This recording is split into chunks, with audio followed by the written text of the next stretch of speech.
তারা ভাবছে কি কপালে কি কুক্ষণে আমি 2025 সালে উচ্চ মাধ্যমিক পরীক্ষা দিতে গেছিলাম, কি কুক্ষণে আমি এবার জয়েন্টের পরীক্ষা দিতে গেছিলাম। যদি পরের বছর দিতাম, নেক্সট ইয়ার দিতাম, যদি আমি 11টা ফেল করে যেতাম নেক্সট ইয়ার পরীক্ষা দিতাম, বা 24-এ যদি আমি পরীক্ষাটা একবার দিয়ে দিতাম, 1 বছর আগে যদি জন্মাতাম। হ্যালো ফ্রেন্ডস, ওয়েলকাম জানাচ্ছি আমার ইউটিউব চ্যানেলে সবাইকে। চলে এসেছি আপনাদের জন্য আরও একটা নতুন ভিডিও নিয়ে। প্রচুর লাইক চাই ভিডিওটা, হাইপ অপশনে ক্লিক করবেন, শেয়ার করবেন বন্ধুবান্ধবদের কাছে, নোটিফিকেশন নাও যেতে পারে।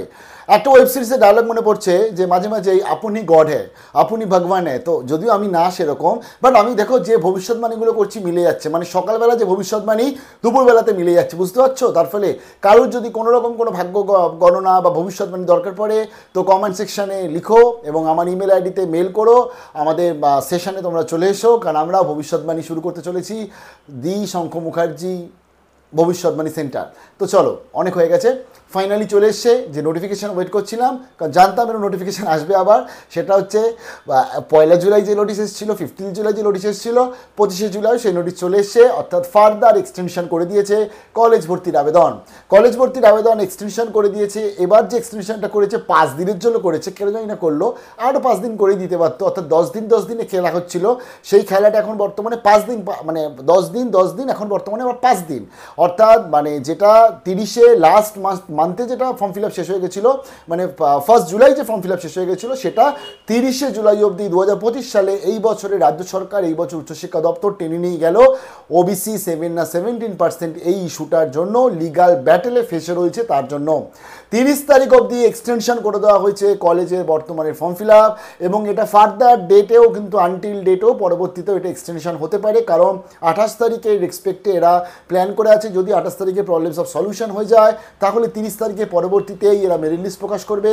বাট যদি আজকে তার মধ্যে প্রবলেম সলিউশন না হচ্ছে, তখন কিন্তু আবার এটা এক্সটেন্ড হতে পারে। এক্সটেন্ড হতে হতে 2026 সালের না কলেজ ভর্তির সময় চলে আসে। এখন এটাই চিন্তার বিষয়, মানে কিচ্ছু বলার নেই। জয়েন্টের রেজাল্ট, জেনপাস ইউজি, জিলেট এক্সামিনেশান, জেকা পরীক্ষা, সমস্ত কিছু রয়েছে একদিকে, কলেজ ভর্তি সব কিছু রয়েছে একদিকে, আর ওবিসি 17% রয়েছে আরেকদিকে। এই লিগাল ব্যাটেলের মধ্যে ফেসে স্যান্ডউইচ হয়ে গেছে এবারে স্টুডেন্টসরা। মানে তারা কেন ভাবছে কী করতে আমি 2026 সালে কলেজ ভর্তি, মানে উচ্চ মাধ্যমিক পরীক্ষা দিয়ে 2025 সালে, সরি অ্যাকচুয়ালি 25-26 সব এক হয়ে যাচ্ছে।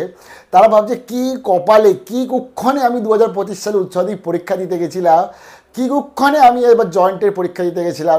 যদি পরের বছর দিতাম, নেক্সট ইয়ার দিতাম, যদি আমি 11টা ফেল করে যেতাম নেক্সট ইয়ার পরীক্ষা দিতাম, বা 24-এ যদি আমি পরীক্ষাটা একবার দিয়ে দিতাম, 1 বছর আগে যদি জন্মাতাম, তাহলে মেবি আজকের এই প্রবলেমটা হতো না। কি কুক্ষণে আমি 2026 সালে কলেজে ভর্তির জন্য ফর্ম ফিল আপ করেছিলাম। এবং আমি সবথেকে বড় কথা হচ্ছে উচ্চ মাধ্যমিক পাস পড়ুয়ারা, তাদের কাছে এখন অপশানটা কি, নয় কলেজ অ্যাডমিশন থাকে, নাহলে প্রফেশনাল কোর্স থাকে। তো অনেকের পক্ষে প্রফেশনাল কোর্স সম্ভব হয় না, অনেকের পক্ষে প্রাইভেট কলেজে গিয়ে পড়া সম্ভব হয় না।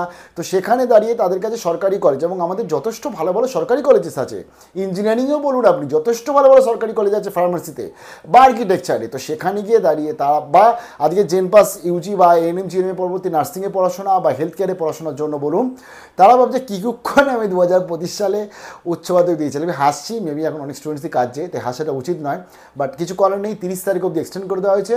ওই যে সিঁদুরে মেঘ বা আশা, সেটা হচ্ছে কি 28 তারিখে যদি কেউ চলে আসে দেখবো, নাহলে পরবর্তী আবার কিছু আপডেট আসলে নিশ্চয়ই শেয়ার করবো। আরেকটা ব্যাপার, স্টে একটু দাঁড়িয়ে যাও সবাই। আজকে শিক্ষামন্ত্রী কি টুইট করে আমি আজকে দেখতে চাই। শিক্ষামন্ত্রী আজকে কি টুইট করে, যে মুখ্যমন্ত্রীর অনুপ্রেরণায় শিক্ষার্থীদের সুবিধার্থে এই ডেটটা 30 তারিখ করা হলো, নাকি উনি আজকে টুইটটা করবেন না। আমি বলবো, রিকোয়েস্ট করবো, স্যার আজকে টুইটটা করবেন না, দরকার নেই, যা জানা সব জেনে গেছে। ভালো থাকবেন, বেস্ট অফ লাক।